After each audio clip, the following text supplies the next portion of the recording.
In the bustling city of Zofara, amidst its vibrant markets and towering palm trees, there lived a young woman named Amora. She was the only child of Chief Oleniyi, a wealthy merchant renowned for his vast trading empire that stretched across the continent.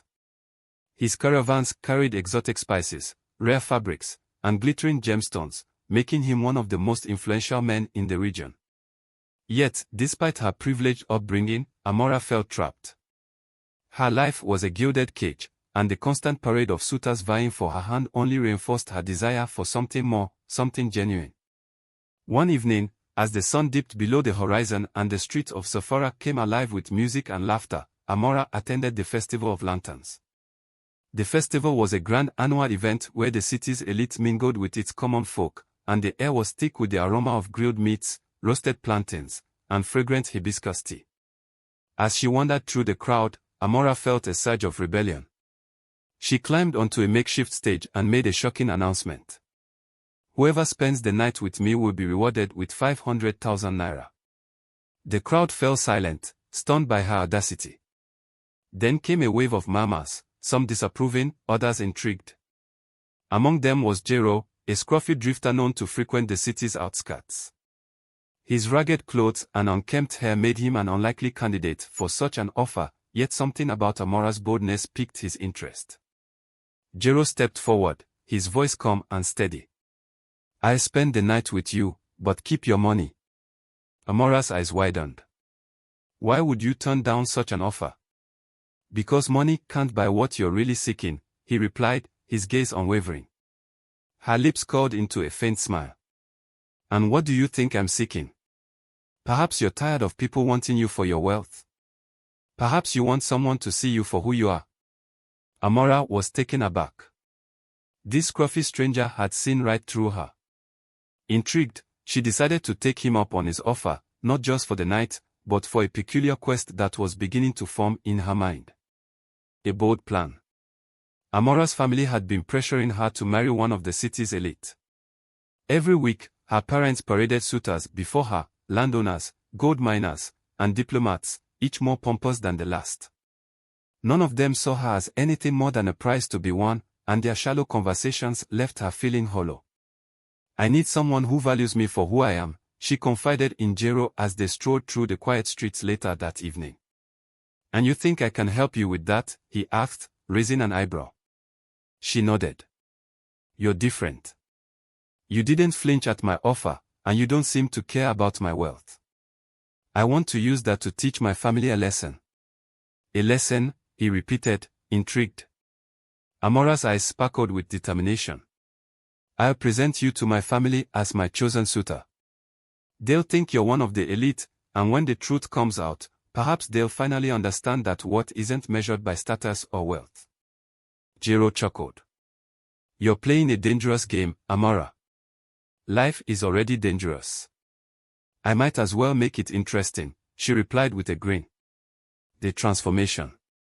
The next morning, Amora took Jero to a tailor and barber in the heart of Zofara. The tailor, a wiry old man named Baba Idris, frowned as he measured Jero's lanky frame. "This one will take some work," Baba Idris muttered, shaking his head.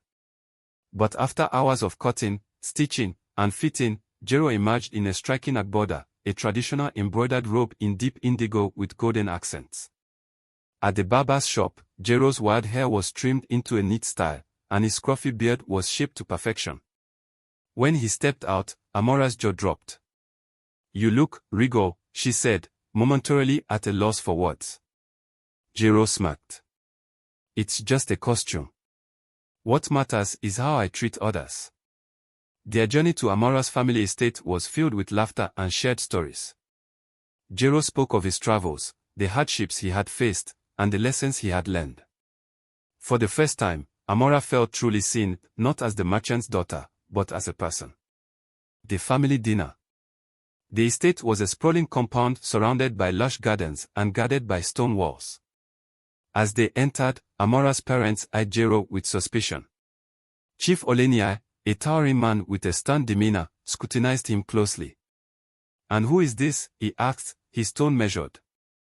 "This is Jero," Amora said with a confident smile. "He's a trader from the northern provinces. Chief Oleniai's eyes narrowed. What exactly do you trade in, young man? Jero met his gaze without flinching. Values, chief. Kindness, honesty, and respect. The room fell silent. Then, Amora's mother, Lady Adoni, laughed nervously. What a sense of humor. Throughout the evening, Jero's humility and wisdom began to win over the household staff and even some of the family. Yet, not everyone was convinced. A rival suitor named Adekono, who had been vying for Amora's hand, stormed into the dining room, his face red with anger. Amora, you reject me for this man, he spat. Do you even know who he is? He's a drifter. The room froze. Chief Oleniai turned to Jero, his expression dark. Is this true? Jero straightened his shoulders. Yes, I've lived simply, but it was by choice. I once had wealth beyond measure but gave it away. I wanted to escape a life where people valued me only for my riches. Meeting Amora reminded me of what truly matters, genuine connections. Amora stepped forward, her voice firm. Father, if you cannot see the worth in a man like Jero, then perhaps you value the wrong things as well. A new perspective. The revelation sent ripples through the household. Chief Oleniai sat in stunned silence, his mind racing with memories of his own youth. He remembered a time when he, too, had been driven by dreams and ideals rather than wealth. His wife, Lady Adoni, gently placed a hand on his arm. Perhaps, she said softly, we've been too focused on what's best for us and not what's best for Amora. Chief Oleniai sighed deeply. It's not easy to admit, but you may be right. In the days that followed, Jero's presence in the estate became a topic of much discussion. The household staff adored him for his humility and kindness, while the elite visitors who came to see Chief Oleniai were puzzled by his easy confidence and lack of pretense. One afternoon, Jero sat with Amora in the garden, watching the sunlight filter through the leaves of a massive baobab tree. Do you regret this? She asked, her voice tinged with uncertainty. He turned to her, his expression thoughtful. Regret? No. This has been an unexpected journey, but one that showed me the beauty of honesty and connection. And you? Do you regret your bold plan? Amora shook her head, a smile playing on her lips.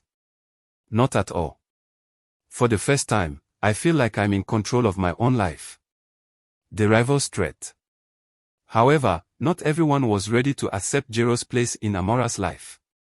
Adekono, the spurned suitor, grew increasingly bitter. He began spreading rumors about Jero's past, hoping to discredit him. Do you know where he's really from? Adekono whispered to guests at a gathering. The man has no lineage, no family name. He's a nobody. The rumors reached Chief Oleniai, who confronted Jero in his study. You've brought a great deal of attention to our family, Jero, the chief began. Some of it unwanted. Jero met the chief's gaze calmly. I expected as much. People fear what they don't understand. The chief frowned.